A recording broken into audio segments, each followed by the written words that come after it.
할렐루야.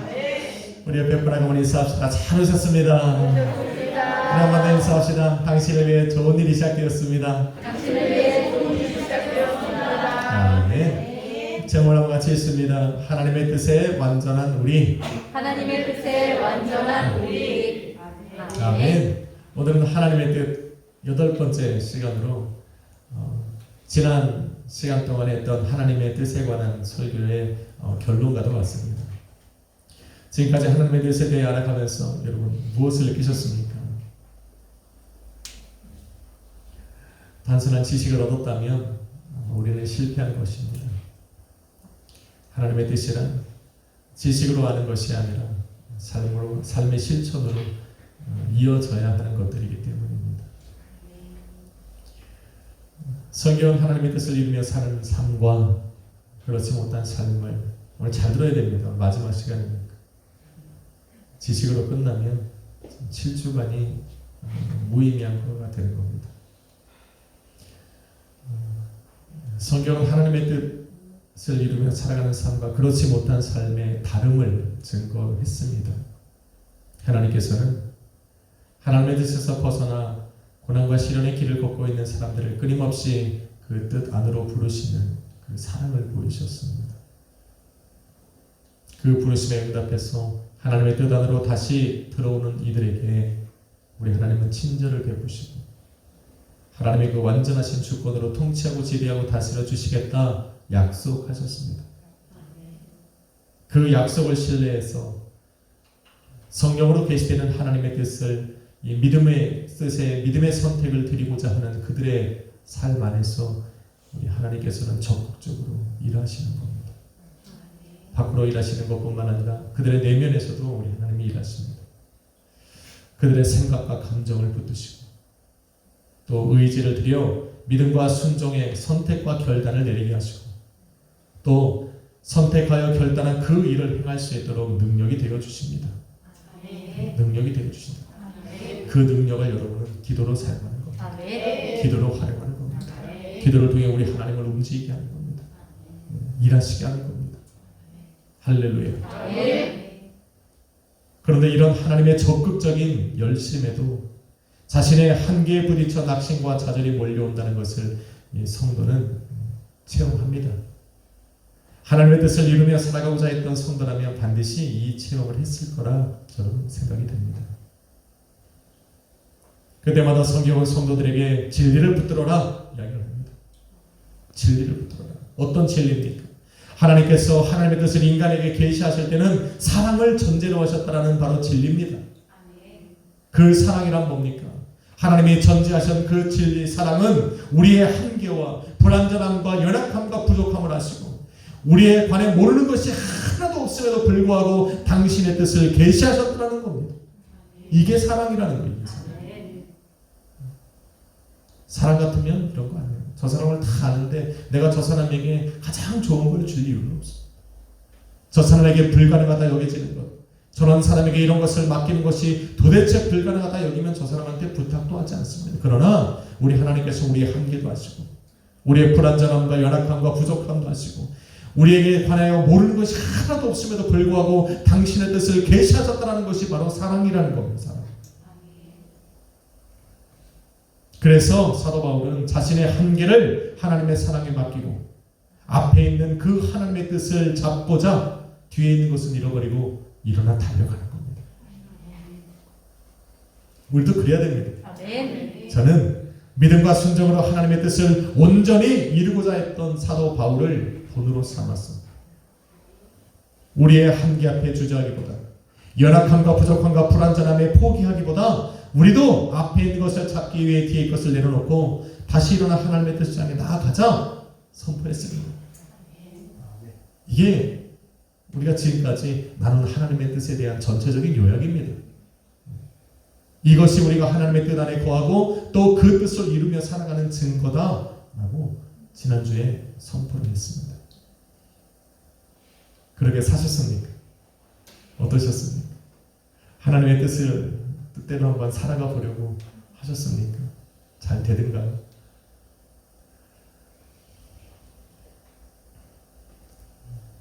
최소한 하나님의 뜻대로 살아가려는 마음은 먹어야 되는데 어떻게 머릿속에 하나님의 뜻이 계속 맴도셨습니까?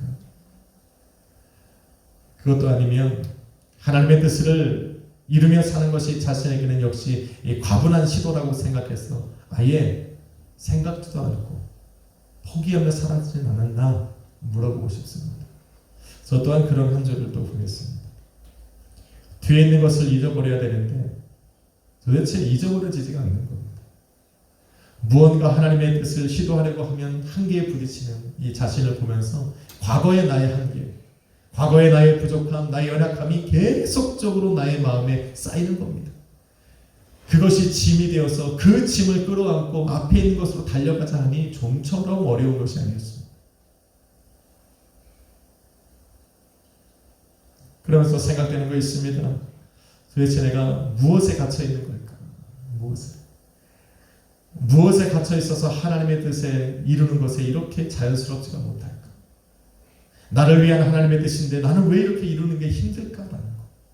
하나님은 분명 가능하다고 하셨는데 나는 그 뜻을 향해 달려가는 것이 왜 이렇게 어려운가라는 거. 사도 바울이 말한 진리와 그 사랑을 알고 또 믿지만 여전히 나는 무언가에 갇혀서 하나님의 뜻을 향해 달려가는데 계속하여 브레이크가 걸리는 것을 느낄 수가 있습니다. 그래서 저는 오늘 하나님의 뜻이란 이 마지막 시간을 잡고 우리를 가두고 있는 그것이 무엇인지를 한번 알아보려고 합니다. 그것에서 벗어났어. 그것에서 만일 벗어날 수 있다면 우리도 사도 바울처럼 뒤에 것은 잊어버리고 앞에 있는 것을 잡으려고 달려갈 수 있겠구나라는 생각이 들었습니다. 그래서 오늘 여러분도 찾으셔야 됩니다. 저도 찾아야 됩니다. 하나님께서 저와 여러분을 향한 뜻을 세우셨다면 그 뜻하신 그 일의 최종 목적지는 어디가? 하나님께서 저와 여러분을 향해 무엇인가를 계획하셨다면 그 계획이 도달할 수 있는 마지막 끝은 어디냐라는 생각을 해보게 됩니다. 성경은 이렇게 말합니다. 바로 예수 그리스도의 모습이 나타나는 겁니다. 저와 여러분의 삶에서 예수의 모습이 나타납니다. 엄밀히 말하면 예수님을 닮는 것이 아니라 예수님처럼 되는 겁니다. 예수님처럼. 오늘 인터넷 신문에 보니까 내 쌍둥이가 태어났대요. 우렁찬 울음소리와 함께 내 쌍둥이가 태어났다고 신문에 났어요. 그죠? 내 쌍둥이는 쌍둥이지만 닮은 거지. 같은 게 아니에요. 우리가 하나님이 우리를 뜻하신 최종적인 목적은 닮는 게 아니라 예수님 같은 거예요. 예수님 같은.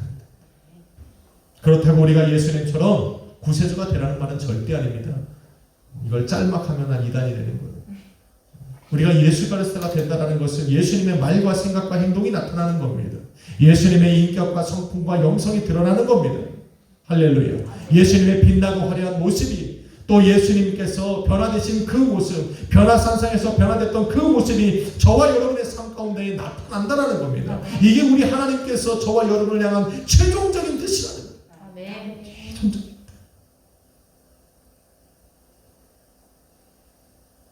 하나님의 뜻과 완전히 일치된 모습, 하나님의 뜻 자체에 그 하나님의 나라를 통치하고 지배하고 다스릴 수 있는 그 예수 그리스도의 완전한 모습이 저와 여러분의 나타나는 것, 이것이 바로 하나님이 저와 여러분을 향한 뜻이다. 가능합니까? 가능하냐고 물어보면 가능하냐? 벌써 제가 설명했어요. 가능하지 않으면 하나님이 요구하셨겠냐는 거예요. 가능하지 않으면 요구하지 않으셨다라는 거예요. 하나님은 저 하늘의 별 따라 라고 요구하신 것이 아니라는 거예요. 우리에게 하나님의 뜻을 이루고 또 하나님께서 그 뜻하신 최종적인 목적이 우리의 삶에 예수 그리스도의 모습이 나타나는 것이라면 가능하다라는 거예요. 한번 인사합시다. 예수님처럼 될 수 있습니다. 예수님처럼 될 수 있습니다. 아멘. 일단 믿고 넘어가 보자. 왜? 가능하지 않은 건 우리 하나님이 계획하지 않으시니까.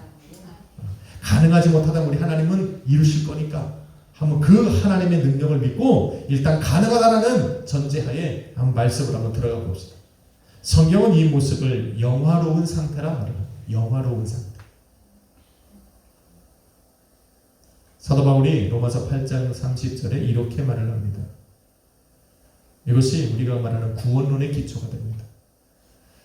로마서 8장 30절에 이렇게 말합니다. 미리 정하신 그들을 부르시고 부르신 그들을 또한 의롭다 하시고 의롭다 하신 그들을 또한 영화롭게 하신다라고 말합니다. 단계가 있다는 거예요. 바로 이 최종적인 단계의 영화로운 모습이 바로 예수님과 같은 모습입니다. 가능하다 지금 말하고 있는 거예요. 사도 바울이 가능하다. 문제는 그것이 언제 이루어지느냐. 영화로운 모습은 이 땅에서 이루어지는 모습이 절대로 아닙니다.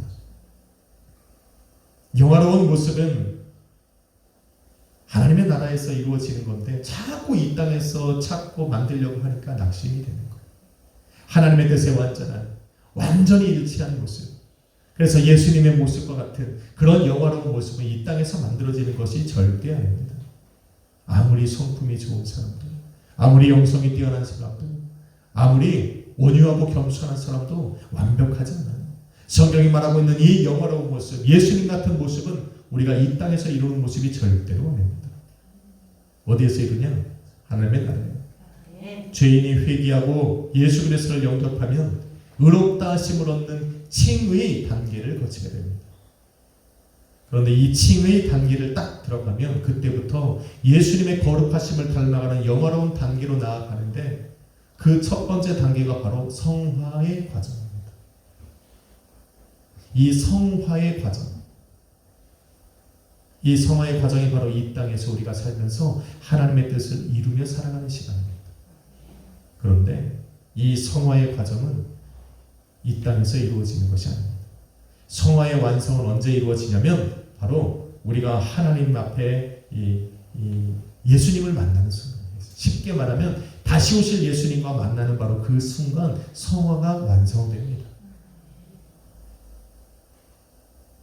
흠없고 연약한 우리의 육체의 장막을 벗고, 잘 들어보셔야 됩니다. 이게 구원론이거든요. 흠 맞고 죄 가운데 있는 육체의 이 장막을 벗고 거룩한 옷을 입고 주님 앞에 서는 바로 그때가 성화의 완성입니다. 이 땅에서 우리가 아무리 노력해도 성화에 가릴 수가 없어요. 우리의 육체는 하나님의 뜻을 담기에 턱없이 부족합니다. 우리의 육체는 그 하나님의 완전하신 뜻을 담을 수가 없습니다. 그래서 이런 육체를 벗고 부활하신 예수님처럼 부활체를 입을 때 성화가 완성이 됩니다. 그래서 이 땅에서 이루어지는 것이 아니라는 걸 반드시 알아야 돼요. 야, 저 사람 법 없이도 살겠다. 그것이 성화의 끝이 아닙니다. 우리가 말하는 성경이 말하는 성화는 우리의 모든 영과 혼과 육이 하나님의 뜻에 일치하는 상태를 말합니다. 이것은 이 땅에서 이루어지는 것이 아니라 우리가 주님의 부르심을 받아서 그 앞에 설 때. 할렐루야. 그런데 우리는 지금의 연약한 모습을 보고 자꾸 낙심해요. 나는 왜 이럴까? 하나님의 뜻에 완성되어지고 그 뜻 안에 살아야 되는데 완전해야 되는데 나는 왜 이럴까? 그럴 수밖에 없다 지금 말을 하고 있는 겁니다. 왜? 우리는 육체 안에 거하고 있습니다. 바울은 본문 22절로 23절에 이렇게 말합니다. 하나님께서 예수 그리스도의 육체의 죽음으로 우리를 거룩하고 흠없고 또 책망할 것이 없는 자로 그 앞에 세우고자 하셨다. 뜻을 세우셨다는 거예요. 어떤 모습으로? 우리를 거룩하고 흠없고 책망할 것이 없는 모습으로 세우겠다 결정하셨다니까. 뜻을 세우셨다니까요. 하나님의 뜻하면 이루어집니까? 안 이루어집니까? 이루어진다는 거예요. 우리의 생각으로는 도대체 불가능한 그 일을 우리 하나님이 뜻을 세우셨다는 거예요. 그 끝이 도착하는, 그 뜻이 이루어지는 그 최종적인 목적에 우리는 어떠한 모습을 하고 있다. 거룩하고 흠없고 책망할 것이 없는 깨끗함으로 그 앞에 선다. 할렐루야. 그런데 전제가 붙습니다. 만일 우리가 믿음에 거하고 터 위에 굳게 서서 복음의 소망에 흔들리지 않으면 되게 중요한 거예요. 그러면 이루리라. 그렇게 될 거다. 라는 거. 여기에 우리가 뭔가 해야 되는 게 있습니까? 그게 아니에요. 우리가 믿음을 붙잡고 이 터라고 하는 건 복음의 터를 말합니다. 예수 그리스도의 위에 서서 복음의 소망에 흔들리지 않으면 거기에 우리가 하는 두라고 하는 동사가 없어요. 뭐요? 예수님께서 이루어 놓으신 것을 우리가 믿음으로 붙잡고 예수 그리스도의 그 십자가에 우리가 서고 또 복음의 소망에 흔들리지 않아도 된다. 그러면 예수 그리스도를 통해서 우리는 그런 모습으로 하나님 앞에 서게 될 것이다. 지금 바울이 지금 그 얘기를 하고 있는 거예요. 믿음에 거하고 복음의 소망에 흔들리지 않으면 그 터 위에 굳게 서 있으면 그렇게 될 것이라는 거예요. 엄청난 은혜죠. 죄인은 도대체 상상할 수 없는 은혜라는 거예요. 지금 저와 여러분의 자신을 이렇게 내면을 듣다보면 정말 하나님께서 그 뜻하신 그 모습이 내가 이룰 수 있을 거라는 그 궁금증만 생기지만 우리 하나님의 생각 속에서는 이미 우리가 그런 모습으로 서 있더라. 이게 굉장히 중요해요. 죄인의 몸으로 예수님을 영접하고 그의 피로 씻어 의롭다 하심을 얻었지만 이것이 전적인 하나님의 은혜지 우리가 의롭다라는 것이 아닙니다. 하나님의 의로 예수 그리스도의 보혈을 통하여서 우리를 바라보실 때 의롭다 여겨주시는 거지. 우리를 의롭다 부르시는 거지. 우리가 의로운 것이 아니라 우리는 여전히 죄 많은 육체 가운데 거하고 흠 많은 육체 가운데 거한 죄인들입니다. 예수 그리스도를 믿음으로 말미암아 우리를 의롭다 불러주신 것. 이것이 은혜입니다. 이것이 은혜다. 그런데 십자가의 복음이 하나님께서 우리를 바라보시는 이 완전한 모습으로 우리가 예수 그리스도를 만남으로 말미암아 그렇게 변형될 것이라 증거하고 있는 거예요. 그래서 믿는 거예요. 안 믿으면 본인만 손해요. 안 믿으면 그분만 손해요. 왜? 성경이 지금 말하고 있잖아요. 골로새서 1장 23절에 믿음을 붙잡고 안 믿으면 어떻게 된다는 거예요? 그렇게 설 수 이루어지지 않는 거예요. 예수님께서 일어나신 그 십자가의 능력을 믿지 않는 사람에게는 효력이 발휘된다 안 된다? 안 된다라는 거예요. 예수님의 십자가로 이미 우리는 그런 느끼고 우리는 여전히 죄인이지만 하나님이 예수 그리스도의 십자가를 통해 우리를 바라보실 때 의롭다 부르신 거예요. 의롭다 여기신 거예요. 그런데 그것을 우리가 믿지 못하면 그 모습으로 절대로 설 수 없습니다. 그래서 믿는 거예요. 십자가의 복음이 나한테 그렇게 얘기를 하니까 성경이 우리에게 그렇게 알려주니까 우리는 믿는 겁니다. 믿음 안에 거하고 터 위에 굳게 서서 믿음의 소망에 흔들리지 않으면 그렇게 될 거라고 말을 하니까 우리는 믿는 겁니다. 그러면 되는 거예요. 할렐루야. 아니 이렇게 쉬운 거를 잘 몰라. 본인 스스로 자꾸 이 의문을 던져. 불가능하다. 왜? 본인의 지금의 모습을 보면서 야 그런 모습이 어떻게 되느냐고 자꾸 본인에게 질문을 던지고 의심을 합니다. 하나님의 말씀에 의심을 던집니다. 불가능하다는 거예요. 불가능하다고요. 왜? 본인은 지금 그런 모습이 아니니까. 이룰 수 없음을 스스로 깨달으니까. 자신의 한계에 부딪히니까. 불완전하다는 걸 아니까. 연약함을 알고 부족함을 아니까. 그런 모습으로 절대로 나는 쓸 수 없을 거라는 것을 자기 스스로 인정을 하고 들어가는 거예요. 그런데 이 성화는 이 땅에서 이루어지는 것이 아니라고 제가 분명히 얘기했습니다. 연약한 육체 안에 거하는 우리는 그래서 우리가 뭡니까? 다 이루었다 함도 안 돼요. 우리가 그래서 해야 되는 건 뭡니까? 우리 주의 다시 오심을 자꾸 기다리는 거예요. 소망하는 거예요. 예수 그리스도를 통해서 이루어질 그 하나님의 나라, 우리가 들어가서 걸어갈 그 완전한 모습으로 변형될 그 나라를 너무나도 간절히 갈망하는 거예요. 우리의 한계가 드러나면 드러날수록 우리의 연약함과 부족함과 불완전함이 느껴지면 느껴질수록 우리는 더욱더 그 하나님의 나라, 다시 오신 예수 그리스도를 더욱더 갈망해야 됩니다. 바라봐야 됩니다. 소망해야 됩니다. 기다려야 됩니다. 이것이 하나님의 뜻을 이루고자 하는 사람들이면 당연히 해야 됩니다. 이런 소망이 간절해지지 않으면 안 돼요. 그래서 하나님께서 이렇게 부족하고 연약하고 우리의 한계 속에 날마다 지쳐있는 우리에게도 계속하여 하나님이 당신의 뜻을 계시하시는 이유는 뭘까? 우리 보고 낙심하고 좌절하는 것이 아니라 소망을 하라. 너희는 할 수 없는 그 일을 우리 하나님이 하시니까 그때를 바라보라. 그때는 이루어질 거니까. 그때를 기다리라고. 자꾸 소망으로 나아가게끔 우리 하나님이 우리에게 계시하시는 거예요. 사도들은 그날에 나타날 우리의 그 영광스러운 모습을 성경에 기록해 놓았습니다. 어떤 모습인지 아십니까? 첫 번째는 예수님과 얼굴을 마주하고 본다고 합니다. 그때는 주를 맞대고 보리.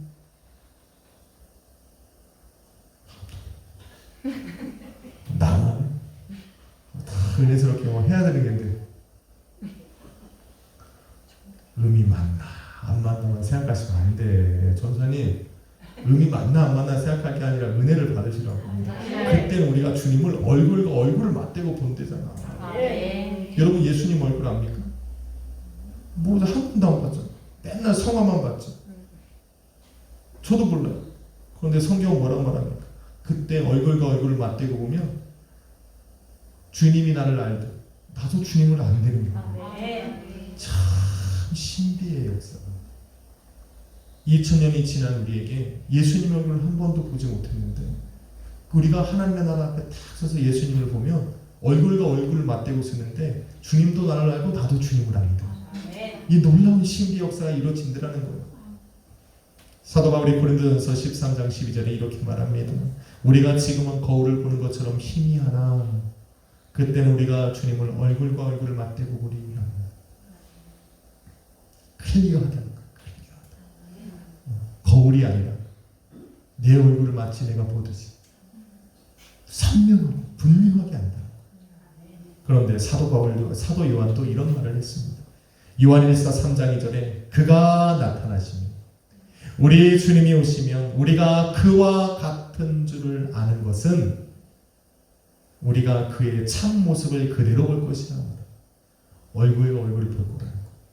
가림막이 없다는 거. 거울이 아니라 주님의 얼굴을 정확하게 있는 그대로 참 모습을 보기 때문에 우리가 주와 같은 줄을 알게 될 것이라. 놀라운 은혜입니다. 여러분 바울과 사도 바울의 공통점이 뭡니까? 사도 요한의 공통점이 뭔지 아십니까? 둘 다 하나님의 나라를 경험했다는 거예요. 물론 다른 사도들이 경험하지 않았다는 것은 아닙니다만 성경은 이들에 대해서 분명히 증거합니다.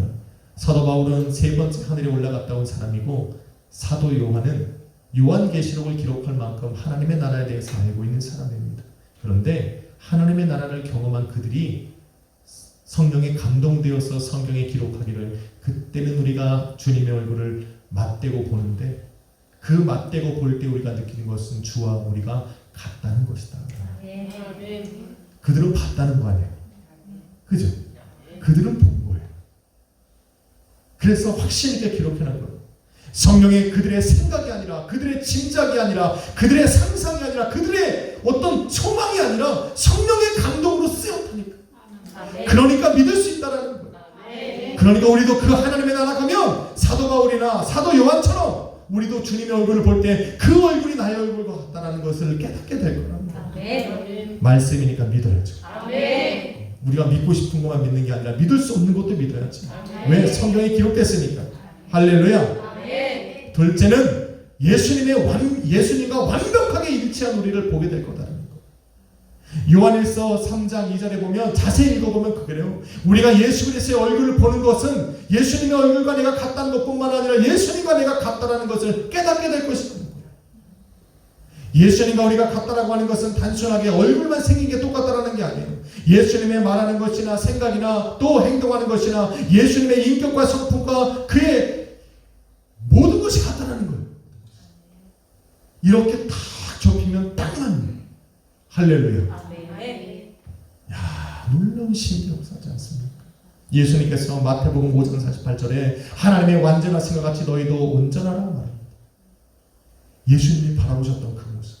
예수님께서 저와 여러분을 바라보실 때 하나님의 온전하심처럼 우리도 온전하기를 바랬는데 그 모습이 어디에서 이루어진다? 우리가 예수 그리스도 앞에 서니 그 모습이 보이더라는 거예요. 바로 지금 그 얘기를 하고 있는 겁니다. 만일 우리가 하나님과 예수님과 완벽하게 일치가 되지 않는다면 어떻게 예수님과 함께 하나님의 뜻에 완전한 그 하나님의 나라를 다스려 가겠냐라는 거예요. 어떻게 우리가 하나님의 나라에 가서 예수님과 소통을 하겠냐라는 거예요. 예수님의 마음이 내 마음일 때 이심전심 주거니 받건 이건 아니지. 웃으시는 분들은 뭐가 있는 거야. 우리 가훈이 절대 안 전화 모른다는 거지. 할렐루야. 여러분 우리 가온이 오늘 정말 힘들어요. 진짜 예배를 저렇게 진짜 예수 잘 드릴 줄 몰랐어요. 예수님의 말을 한마디 하면 어하는 거죠. 이런 상태가 된다고요. 예수님과 완벽히 일치한 우리의 모습을 보게 될 것이다. 세 번째는 뭡니까? 예수님과 완벽하게 일치됐다는 것은 예수님의 생각과 마음을 우리가 품게 된다. 너희 안에 이 마음을 품으라 곧 그리스도 예수의 마음이. 우리가 예수의 마음으로 살아가고 싶지만 그게 쉽지 않지만 우리가 주님을 뵙는 그날 예수님의 생각이 나의 생각이, 예수님의 마음이 나의 마음이라는 것을 알게 될 거다. 그런데 예수님의 생각과 마음에는 뭐가 있습니까? 하나님의 뜻으로 가득 찼다. 지금은 우리가 하나님의 뜻을 품고 살아가는 것조차 힘들지만 우리가 주님 앞에 서면, 주님 앞에 일을 섰을 때 우리의 생각과 마음도 하나님의 생각, 뜻으로 가득할 것입니다. 우리 하나님께서 세상을 창조하신 그 완벽하신 그 뜻이 저와 여러분의 생각과 마음에도 가득 찰 것이다. 지금은 불완전했던, 또 연약했던, 부족했던 우리들이 이제는 주님 앞에 설 때는 완전해질 것이다. 소망이 생기지 않습니까? 지금의 나의 모습을 보고 하나님의 뜻을 이루고자 하면 턱없이 낙심이 되고 좌절되는데 우리 하나님의 계획 속에 뜻하신 그 최종적인 목적 안에 그런 내가 있다라는 것이 얼마나 힘이 되는지 모릅니다. 맞습니까?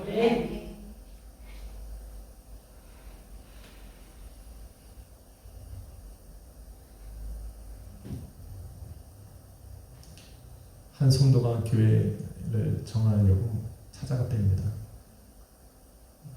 지난번에 말씀을 드렸는데 그 청년이 그 청년을 담당하고 있는 전사님에게 가서 그런 말을 했대요. 전사님, 저에게 성경 공부를 가르치고 모든 것을 알려주시는데 제가 만약에 전사님이 얘기하는 것처럼 1년을 살면 그때의 제 모습은 어떤 모습입니까? 라고 물어봤대요. 전사님이 깜짝 놀랐다는 거죠. 가리키기만 했지 이것을 다 끝났을 때 우리의 모습이 어떠한 건지는 모르고 있었다는 거예요. 그런데 하나님을 알고 계시다. 하나님. 여러분을 향해 아주 작은 뜻이라도 하나 세우셨다면 그 끝이 어디 있는지를 우리 하나님은 이미 알고 계시다. 그 끝은 바로 예수의 모습이 나오는 거예요. 여러분의 모습 속에 예수의 모습이 있습니다. 사랑하는 성도 여러분, 우리를 가두고 있는 것이 무엇인지 말씀 중에 깨달았습니까? 그것이 바로 우리 육체입니다. 우리로 한계를 느끼게 하는, 우리의 불완전하게 또 연약하고 부족하게 만드는 것이 바로 우리의 육체입니다. 사람마다 육체의 능력이 다르기 때문에 한계도 다릅니다. 나의 한계를 정하는 것이 나의 육체입니다. 이러한 연약한 육체 안에 거하면서 하나님의 뜻을 이루고자 우리는 또 힘에 겨운 사투를 벌이고 있는 거예요. 몸부림치고 있는 거예요. 그런 우리에게 하나님의 뜻과 완전히 일치된 그런 모습이 이미 우리 하나님의 뜻 안에 존재하고 있다는 것은 엄청난 힘이 아닐 수 없습니다. 우리가 예수 그리스도를 믿음으로 영접하는 바로 그 순간 하나님의 계획 속에는 이미 우리 안에 완벽히 만들어진 그 예수 그리스도의 모습이 있다는 것입니다. 우리가 그 믿음을 붙잡고 우리가 예수 그리스도의 그 복음의 터 위에 굳게 서 있으면 우리가 복음의 소망에 흔들리지 않아요. 그대로 될 거라고 지금 말합니다. 저는 이것이 얼마나 큰 희망이고 저에게 힘이 되는지 모릅니다. 여러분처럼 저도 하루하루 하나님의 뜻을 이루며 살고자 저 또한 몸부림칩니다. 그러면서 여전히 제 자신의 한계를 느끼고 나의 정말 턱없이 부족한 나의 믿음 속에 낙심이 되지만 이럼에도 불구하고 하나님이 나에게 뜻을 계시하시는 이유는 나로 낙심하라고 주는 것이 아니라 소망하라고. 이 땅에서 이룰 수 없는 그것을 하나님은 이루실 수 있습니다. 너는 이 십자가로 이루신 그것을 믿음으로 붙들고 소망을 흔들리지 말고 한번 와봐라는 거예요. 설교를 마치며 깨달은 것 한 가지가 있습니다. 하나님의 뜻 이룸이 반드시 이 땅에서 국한된 것은 아니라 우리를 향한 하나님의 뜻이 영원이라는 시간을 기초로 하고 있듯이 우리의 삶도 이 땅의 삶이 전부가 아니라는 것. 비록 이 땅에 우리가 이 육체를 가지고 죄악 가운데 이 땅을 살아가고 있지만 이 땅의 삶이 우리의 전부가 아니라는 것. 강건해야 80인 이 땅의 삶을 우리는 육체를 가지고 있기 때문에 최선을 다해서 오늘이라고 하는 시간을 하나님의 뜻을 이루며 살아가는 것이지. 그러나 우리가 주님 앞에서는 그래서 주님과 함께 살아가야 될 그 영원이라는 시간은 바로 우리 하나님이 뜻하신 그 완벽한 그 하나님의 뜻에 완벽한 예수 그리스도의 모습으로 살아가게 될 것이라는 겁니다. 이것이 복음의 소망입니다. 이 소망을 우리 하나님 우리에게 주셨고 우리는 이 소망을 붙들고 흔들리지 말아야 됩니다. 우리가 해야 되는 것은 오늘 하루 우리에게 주어진 시간 하나님의 뜻을 위하여 오늘도 달려가는 이 사랑 안에 모둠을 내려놓고 이 진리 안에 내려놓고 그 하나님의 그 믿음을 붙들고 가보는 겁니다. 할렐루야.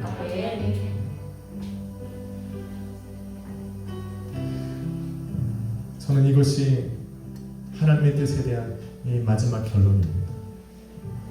이 땅에서는 우리는 계속 가야 가는 거예요. 사도 바울도 이루었다함이 아니라 필대를 향하여 오늘도 달려가는 겁니다.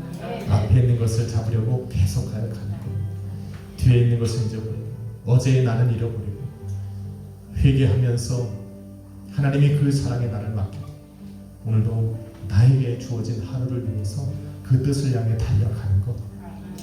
이게 우리가 해야 될 일이고 그러면서 우리 마음은 항상 하나님의 뜻에 완벽한 일치된 그런 나의 모습을 소망하면서 주님의 오심을 기다리는 우리 약속의 교회 성도님들 되시기를 주님의 이름으로 축원합니다. 그래서 우리의 모습에 예수의 모습이 있습니다. 하나님의 나라에 가면 그 모습을 보게 될 거니 얼마나 기쁩니까?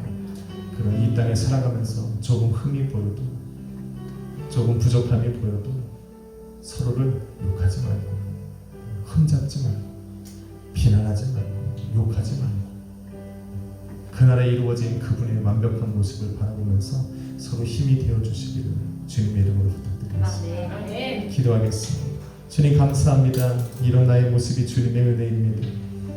이 세상에 소망을 두는 것이 아니라 우리는 하나님의 나라의 소망이 있기에 오늘 하루를 또 믿음으로 걸어갑니다. 주님 함께하여 주옵소서. 하나님의 뜻이 우리 안에 있기에 오늘도 우리는 목적을 가지고 살아갑니다. 하나님의 뜻에 우리의 완벽한 모습이 있기에 오늘도 그 모습을 바라보며 부족한 나를 이끌고 다시 한번 하나님의 뜻을 향해 달려갑니다. 이것이 하나님의 은혜임을 날마다 고백하게 하여 주시옵시고 그 은혜에 감사하는 마음으로 살아갈 수 있는 우리 알수의 성도님들에게 도와주옵소서. 감사드리며 예수 그리스도의 귀하신 이름으로 기도했습니다. 아멘. 우리 아까 불렀던 찬양입니다. 이 모든 것이 아버지의 은혜입니다. 찬양하며 고백합시다. 주 나의 모습 보내 주 나의 모습 보내 상한 나의 마음 보시네 주 나의 눈물 안에 홀로 울던 마시네 주 나의 모습 보내 주 나의 모습 보내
모든 순간에 주의 이름 나는 주 사랑 내게 있네 주 사랑 내게 있네 그 사랑이 날 채우네 그 사랑이 날 채우네 주 내게 있네 주 내게 있네